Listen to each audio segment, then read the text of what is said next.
I'm on the beach here in Coffs Harbour in New South Wales, Australia, and it's just doing a bit of a drive, so I thought, I'll take a bit of a break and stop here and set my shoes off, roll my pants up, and I'm in the surf. It's funny, you know, I was thinking recently, wow, this water's warm. I was thinking recently, just on the way down, excuse me, about love again, and I think it's important to talk about love because it's so underrated, underestimated, abused, misused. And love is like, so many people, I give a story. We had this Japanese girl when we were running a youth group here many years ago, and this girl came in, she was like 13 years old. Her parents had sent her to Australia. She didn't have a bank account. She didn't have anywhere, any real money that had come through, so she couldn't access her money. She didn't speak any English. I mean, the girl was really, thrown in the deep end at a very young age. And so we ended up, excuse me, organising a, I'm in the water here, this is lovely. Got my feet in it. We ended up organising English classes for her, and we got her a bank account, we bought her some warm clothes, and we did all these things for her. And what happened out of that was one day we went to pick her up for English class, and she just was gone.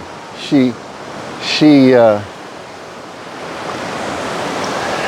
didn't turn up, and we were like, what's going on with that? And I mean, we found out later she was trash talking us and carrying on about, you know, us. And I remember at the time thinking, I don't really get that. Why would you do that when we've been so accommodating and helpful, never expected anything back? It was very unconditional. It was unconditional love. And that's what the problem was. Somebody that's never experienced unconditional love, it's the most uncomfortable thing that you will ever experience. Because people, you know, they get that love and they're like, why? Why are you doing this? What do you want it for? And if you do it with a woman, obviously they think you want their body. If you do it with a man, the whole thing's just odd like that. And so I was just thinking about that, and I thought often it's a good sign when people have never had true love, someone that's just loved them for who they are, their heart, their spirit.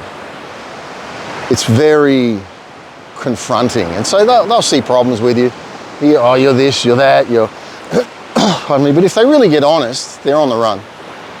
They're on the run from you because they don't know how to control you. They don't know what to do with you. They don't know how to respond to you. And so it's a lot easier. What people don't understand, they either persecute or they isolate from, or they do both.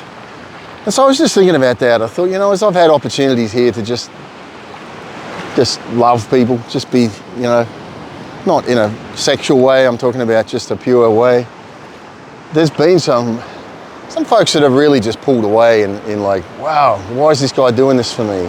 He's weird, I don't get this. Maybe I'm not weird. Maybe you've grown up living weird. And that's a time that changed and gets confronted, and time that you're loved. And so they'll do things, they'll block you, they'll knock you, they'll say things about you, and they just don't get it. It doesn't change anything. Your heart's still the same towards them. You still love them. You still, if they walked in, you'd treat them exactly the same as when they left, because you don't take offense at that. Because when there's true love, unconditional love, you can't take offense. And I think unconditional love just puts us on a journey where we go, well, okay, well, I don't know where this is going. And I found that with a lot of women. As I've made friends with, say, a woman, and you start giving unconditional love, it's not like you give it, it's just who you are. They immediately take it to, you know, the abuse they've had in the past from males and presume that that's what you're wanting to do. When you don't, it throws them for a loop because your actions, your responses are not normal. So, you're weird. He's obviously weird. This guy's weird. Stay away from this guy. And a lot of persecution happens. And it's funny. It's sad. I mean, sometimes it hurts, but you get over it because it doesn't change how you view the person. You're just understanding that they have no frame of reference for how to love and be loved. They don't understand that it goes beyond actions. It just goes to the core of who you are, and saying, you're loved. You're precious and you're loved.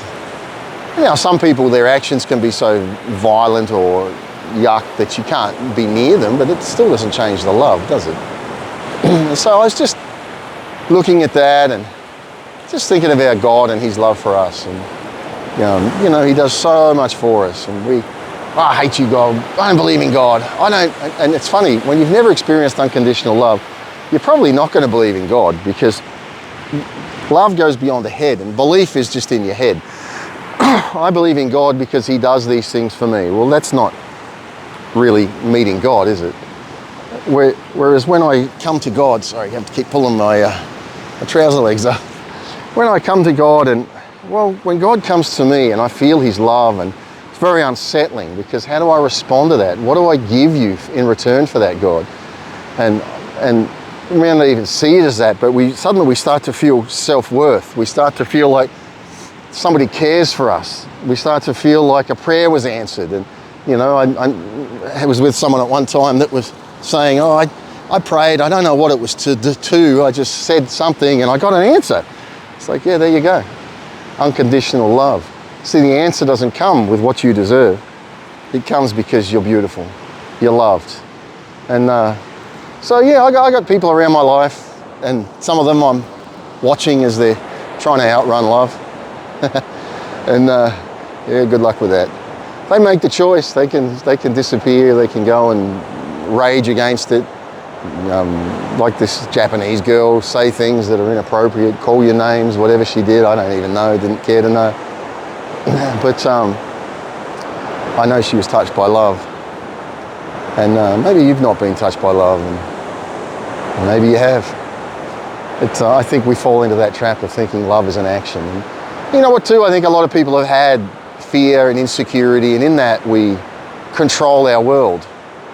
And so we think love is me being able to control you, control your responses, and your responses need to be what I'm accustomed to. And if I can't manipulate, change, or influence that, then obviously you don't love me, you're weird, you're strange, I gotta get away from you. I don't get it, that it's actually saying, no, you're amazing, but that doesn't mean I'm just gonna be under your control. And I think as a man, a lot of the time men are demasculated, if that's the word. They've been worn out. I'm sure women have too, but I'm just going to talk from a men's perspective because I'm a man. They've been worn out by, you know, they'll see a woman, they like her, they go for her, and it all becomes natural actions. It all becomes sexual. It all becomes areas you can control, where I think sex has become a currency. I don't think women know how to be loved by a man without sex being involved. And of course, men want sex involved, but if that's the lead out, it's a currency for women. They are comfortable with that. They know how to control that. They know it's almost a sick comfort in saying, oh, okay, I know where I stand now. Instead of just saying, you know what, I'm vulnerable. I'm going to come on a beach with you. I'm going to walk on a beach with you. And if it ends up that we end up in intimacy, then that's a beautiful thing. But I'm not here for that. That's what the world doesn't get. That's what people just have lost sight of. And I think a lot of it brings that on is things like pornography. You know, pornography is the instant gratification. And, you know, please me, it's all about me. Please me, do this for me. And maybe women feel the pressure to conform and to be what that is. And I just don't see that as love. I think love is just saying, I don't actually need you. You obviously don't need me, but let's take a journey together. And people can say, well, what about how do we pay the bills? What are we about this? What about that? And you look and say, well, maybe that's more taken care of than you know. And just take the journey. Take the journey. And then, you know, you're out here on a beach and hearts join. And once a heart's joined, it starts to open up. It starts to love. It starts to feel where it's been abused and hurt and insecure. And I think that's the invitation here to life. So yeah, if you've reacted to unconditional love, you haven't understood it, you've thought it was weird, strange, upsetting, whatever, take a step back, take a breath, and go again. Go again. And maybe this time, just know it'll be different because you're safe here. You're safe. And I think that's what unconditional love brings, safety. God says that to me. When I am scared of what he wants me to do or where he has me to go or something that he's told me in my heart, then sometimes he just lets me sit, absorb it, and I feel his love. And when I'm comfortable again, I'm like, okay, I think I can handle that, God. I think I'll have a little chat with you. Let's go for a walk on the beach, God, and we'll just have a talk together, God. And as I walk on the beach, I talk and I just feel unlocked inside, and that's what I believe it should be with a man and a woman. And you know, I just of late, I have just seen ladies that I've talked to that have just reacted for no reason, really. I mean, they make a reason because they have to have a reason. So they feed into the drama of it, and oh, he's this, he's that, he's whatever. And it's like, no, come on, you need to calm down and realise in your heart, I've done nothing wrong. And even males, you know, then it's in this world, it's immediately, as soon as you're helping a male unconditionally, it's like, what's in it? What are you doing? Is this guy gay? What's going on here? And it's just a case of saying, you're worth it. You're somebody that's precious, somebody that deserves this. And this is why we're here, and this is why we're doing this. And so I think it's a special time. It's a special time right now, and your invitation is to surrender firstly to God's unconditional love. Say, God, I don't understand you. I do sense there's something there, but it scares me because I've got to give up control to enter that. And what if I'm abused? What if I'm misused? What if they leave? What if you upset me, God? And God just says, you don't even say it, you just feel it, I love you. Surrender to God's love. When it's somebody with a godly, unconditional love, there's nothing you can do to outrun it. Even if they've got God's unconditional love for you, you can call them names, abuse them, accuse them. And at the end of the day, they can get hurt, and then they just flush the hurt and say, hey, I love you still. Still love you. I like what the Bible says, you know, there's no mountain too high, no valley too deep, or something along those lines that, you know, you can outrun the love of God. And when God's love is in somebody and they love you, good luck getting away from it. Even if you're never with them, they'll still love you. Hey, enjoy your day, enjoy your time, and get out on a beach or up a mountain or on a creek or something, and just breathe in that love of God, because he thinks you're amazing.